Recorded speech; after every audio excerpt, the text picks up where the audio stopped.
Hello everyone, welcome back to the channel. Today we're diving deep into one of the biggest geopolitical shocks of the year, a move that has sent tremors from Warsaw to Moscow and from Brussels all the way to Beijing. Europe has just struck back, and Poland has taken one of the most dramatic steps, yet by blocking what many analysts called Moscow's last reliable supply route through Belarus. This isn't just a border issue. This is a strategic earthquake reshaping trade, security, transport, and the future political map of Europe.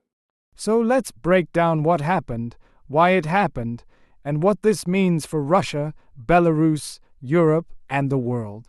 For months, tensions between Poland and Belarus have been building. Migrant pressure at the border, accusations of hybrid warfare, and increasing military activity in the region have pushed relations toward the breaking point. European leaders watched carefully, but few expected Poland to take a step this big and this bold. Closing the remaining border crossings with Belarus wasn't symbolic. It was a direct and powerful economic and political message aimed at Moscow, because Belarus has been serving as Russia's essential land bridge to Europe ever since sanctions and restrictions cut off most other routes. With this move, thousands of cargo trucks, freight containers, and rail shipments that once flowed daily between Belarus and Poland have come to a dead stop. European customs stations that once processed long lines of Russian and Belarusian goods are now silent. But behind that silence is chaos. Trains are stalled for kilometers. Drivers are stuck with perishable goods. And industries on both sides of the border are scrambling to understand how to reroute shipments that no longer have a pathway westward. This sudden shutdown completely isolates Russia in terms of ground access to the European Union. For Moscow, the Belarus corridor wasn't just convenient. It was vital. Nearly all remaining shipments of machinery, electronics, industrial parts, and specialized equipment that Russia could still legally import had been traveling through this route. Even many gray market goods items Russia obtained indirectly despite sanctions depended on Belarus as a transit point. Now that lifeline has been cut, Poland didn't take this step lightly. For years, Poland has warned that Russia and Belarus were using trade routes as strategic tools, channeling influence and positioning forces dangerously close to EU borders. But after repeated border clashes, migrant flows weaponized by Minsk, and escalating threats from Russian officials, Poland decided that enough was enough. By sealing the crossings, Poland is telling Europe that the time for cautious diplomacy has passed, and the era of firm countermeasures has begun. What's more fascinating is how this decision instantly reshaped Europe's strategic thinking. The European Union is now fully behind Poland's stance, with several EU countries calling the move a necessary defensive act. European security planners understand that blocking Russia's land connections is not just about trade.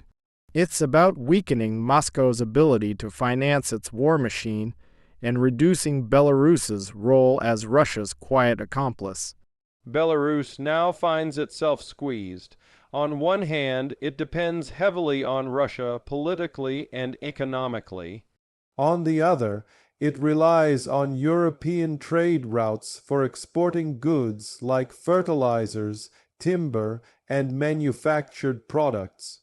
With the Polish border closed, those exports face massive delays and higher shipping costs because they must be rerouted through Lithuania or Latvia, both of which are also hardening their stance Against Minsk, Europe has made it clear that if Belarus continues acting as a launchpad or support hub for Moscow's actions, it will continue to face severe restrictions. Inside Russia, this move has sparked frustration and panic among industries that rely heavily on imports from Europe and beyond. Companies that once used Belarus as a loophole to bypass sanctions are now cut off. Prices for many goods are expected to rise sharply.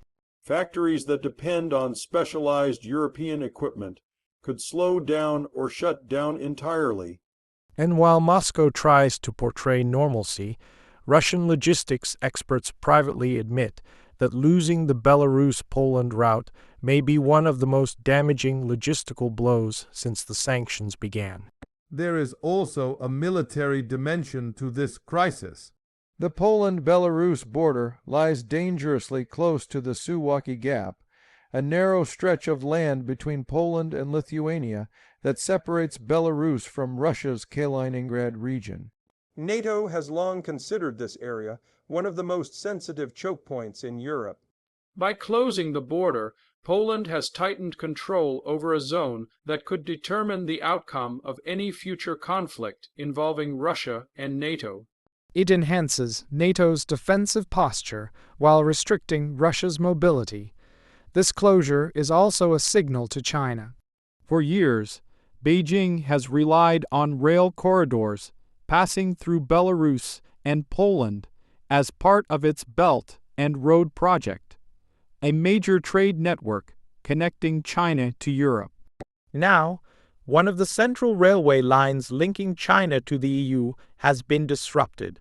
Trains carrying electronics, clothing, machinery, and industrial goods from Central Asia and Western China cannot pass through. China must now consider alternative routes with higher costs and longer transit times. This undermines the attractiveness of the Overland Silk Road and forces China to reevaluate its partnerships with Belarus and Russia. Meanwhile, European leaders argue that this crisis was avoidable. If Moscow had not used energy blackmail, hybrid warfare, or military aggression in the region, the trade corridors would still be open. Instead, years of rising hostility have reached a point where economic pressure has become one of Europe's strongest tools. Poland's bold step is being viewed as a model for future EU actions, cutting off Russia's economic arteries without direct military confrontation. As for ordinary people, thousands of truck drivers find themselves stranded in no man's land, spending nights in freezing temperatures while waiting for clarity on whether they can move forward or Must go home. Border communities on both sides of the divide are feeling the impact too. Markets are quieter, service stations are emptier, and businesses that rely on cross-border trade are suddenly facing financial uncertainty. The reaction from Moscow has been both furious and defensive. Russian officials have accused Poland of acting illegally, irrationally, and provocatively. They claim that Europe is escalating tensions intentionally, but behind these statements is a clear frustration. Russia's economy has been hit repeatedly, and each new measure makes recovery harder. Poland's move may force Russia to rely even more heavily on China and Central Asia for trade, but those routes are longer, more complex, and far more expensive. Belarus, too, has responded with anger, calling the closure an attack on its sovereignty. But the reality is that Belarus has little leverage. It depends on both Russia and the EU, yet it has alienated the European side through its strategic choices. Now, Minsk is cornered, forced to negotiate from a weaker position or risk deeper economic isolation. What makes this situation even more intense is the timing. With winter approaching, supply chains become more critical. Fuel, food, and industrial materials must move efficiently. Any disruption, especially one of this scale, amplifies economic and political pressures. For Europe, strengthening border control is a security measure. For Russia and Belarus, it is a direct financial and logistical threat that grows more painful every day the border remains sealed. Experts predict this standoff could last months, not weeks. Neither Poland nor Europe is likely to back down unless Belarus changes course dramatically. And Russia is unlikely to pressure Belarus to de-escalate given its reliance on Minsk for both political and military support. This means the region could be entering a prolonged phase of economic disengagement, strategic tension, and high-stakes diplomacy. What happens next? Europe is preparing for further measures. Poland is enhancing border security, adding more surveillance, more patrols, and stricter monitoring of any remaining transport channels. Other EU states may tighten their own crossings with Belarus and Russia.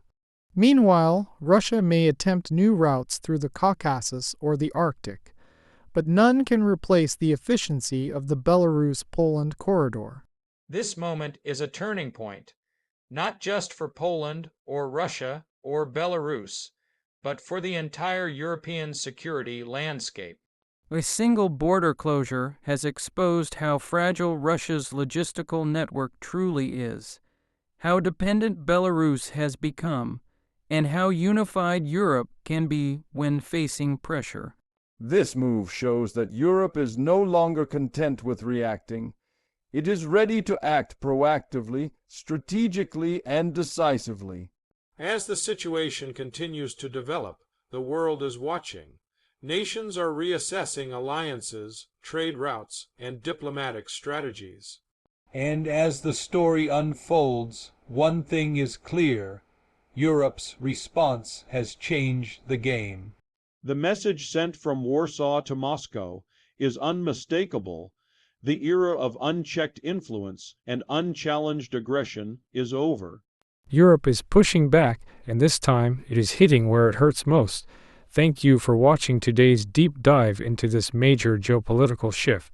Stay tuned for more updates, and make sure to follow the channel as we continue to break down global events shaping our future.